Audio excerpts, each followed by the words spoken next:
Hi everyone, this is Dale Sorgen, one of your candidates for the office of governor of the great state of Washington, and this is a moment to imagine liberty.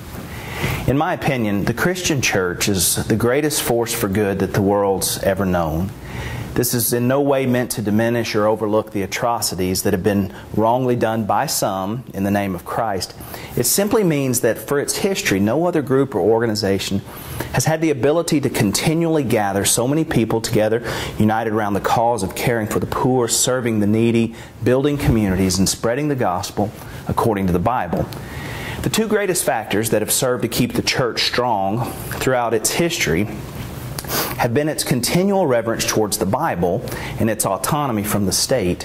When either of these has been diminished, it's served to weaken the church, but in very different ways. First, when the church loses its way in reverence towards the Bible, it weakens the foundation upon which the church was founded, and it undermines the strength that has tied believers together throughout history.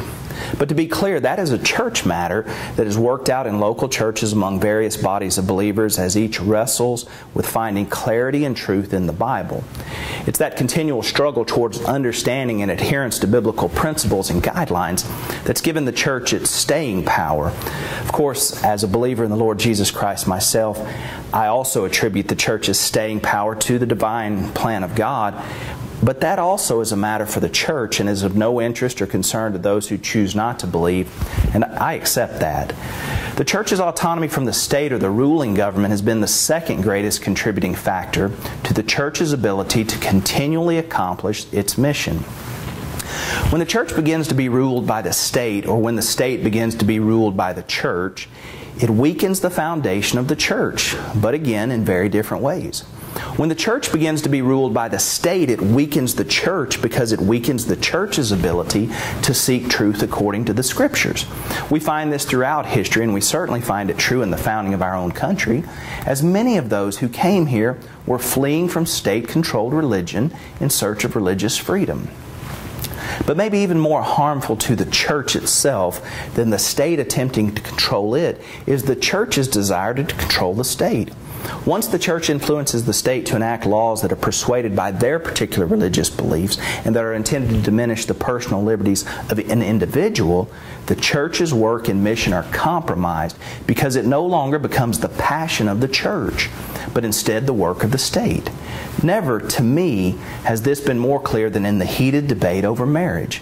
In my estimation, the church has compromised its work and mission by debating the legal description of marriage with the state. If the church is passionate about marriage, which it should be, then the church should be passionate about using its power to influence and compel people toward the truth of their message, not to influence the state to enforce its ideas. And if the definition of marriage is to be debated, let it be debated among the churches that claim it as biblical truth, not as legislation. Let the state be in the business of enforcing contracts between people who choose to be in contract together, but let the church be in the business of accomplishing its work through the power that it claims to possess.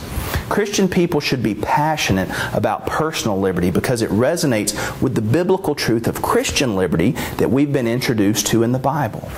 As long as we continue to debate with the state over the definition of marriage, instead of reclaiming that as part of the work and mission of the church will continue to be weakened.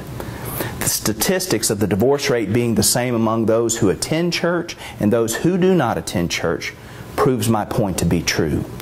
I invite you to check out our website at www.imagineliberty.us to find out more about our Imagine Liberty campaign.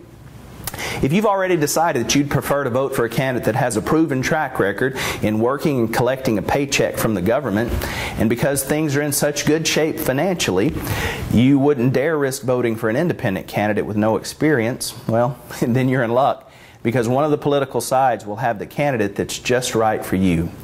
But if you're willing, I would like to invite you to join us this year and break the cycle and have the courage to think independent.